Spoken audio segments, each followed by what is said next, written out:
نحمدہ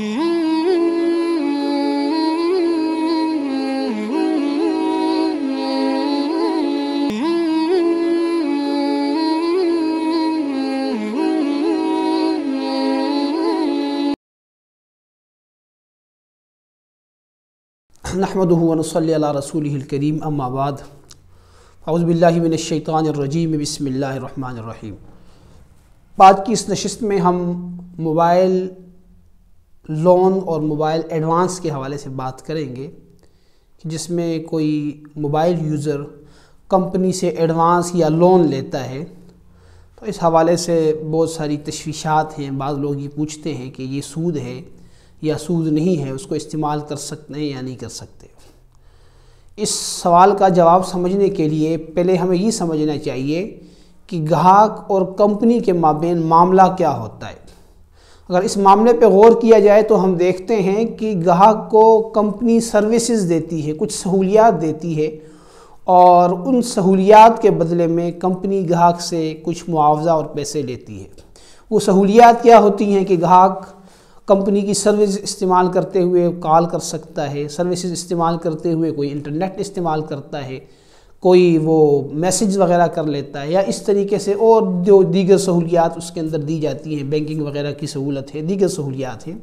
تو بنیادی طور پر یہ سروسز کا معاملہ ہے، اور شرعی اعتبار سے اگر ہم اس کو دیکھیں تو یہ اجارے کا معاملہ بنتا ہے جو جائز ہے۔ جہاں تک بات ہے ایڈوانس لینے کی یا لون لینے کی، تو اس حوالے سے ہمیں یہ سمجھنا چاہیے کہ جو کسٹمر ہوتا ہے عام طور پر کمپنی کے ساتھ کمپنی سے سروسز لینے والے، وہ دو قسم کے ہوتے ہیں۔ ایک تو وہ حضرات ہوتے ہیں جو پری پیڈ سمز استعمال کرتے ہیں، جس میں وہ بیلنس پہلے کرتے ہیں، ادائیگی پہلے کرتے ہیں اور سروسز بعد میں لیتے ہیں۔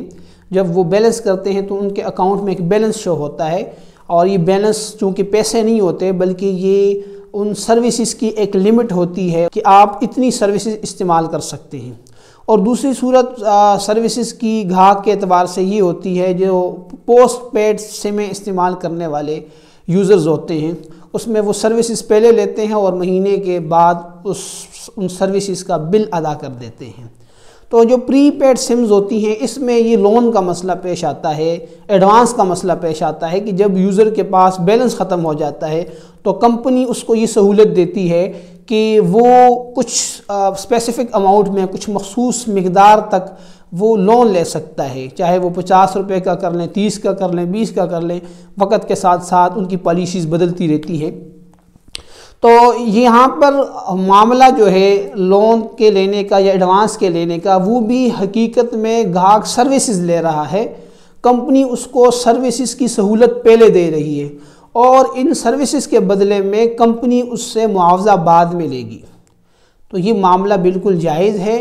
یہاں پہ سروسز کا لینا اور اس کے بدلے میں معاوضے کا دینے کا ہی معاملہ ہو رہا ہے، یہ بھی اجارے کا ہی معاملہ ہے۔ اس کی ادائیگی کی شکل یہ ہوتی ہے کہ جب گاہک اپنے اکاؤنٹ میں بیلنس کرتا ہے تو کمپنی اس کے اکاؤنٹ سے وہ بیلنس کاٹ لیتی ہے، اس پہ کچھ اضافی رقم بھی لے لیتی ہے۔ تو اس کو سود نہیں کہہ سکتے۔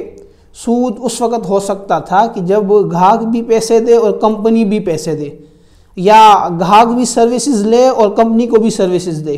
تو گاہک کے پاس تو کوئی سروسز نہیں ہے نا، وہ سروسز دے سکتا ہے، اور اسی طرح کمپنی جو ہے وہ بھی کوئی پیسے نہیں دیتی، وہ بیلنس دیتی ہے جو کہ حقیقت میں سروسز ہوتے ہیں۔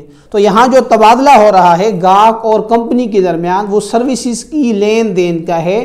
گاہک نے سروسز لیے، سہولیات لی، اس کے بدلے میں کمپنی کو پے کیا، معاوضہ دیا، اور صرف یہ ہے کہ یہاں پہ اس کو ایڈوانس کی شکل میں وہ سروسز مل گئی، اس کو تھوڑا سا مہنگا کر کے دے دیا۔ اس لیے یہ معاملہ جائز ہے، اس کو سود کہنا درست نہیں ہے۔ آزان میڈیا ہاؤس کو سبسکرائب کریں اور بیل کے آئکن کو پریس کریں تاکہ آپ ہماری تمام آنے والی ویڈیوز کو دیکھ سکیں۔ جزاکم اللہ۔